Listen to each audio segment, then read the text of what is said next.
Good morning sa mga followers ko dyan. Nandito ngayon tayo sa Barangay Bulbok Diversion. Diversion nga, tama. Flyover.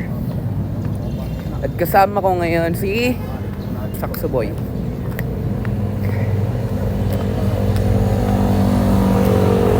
Agad namin pumunta.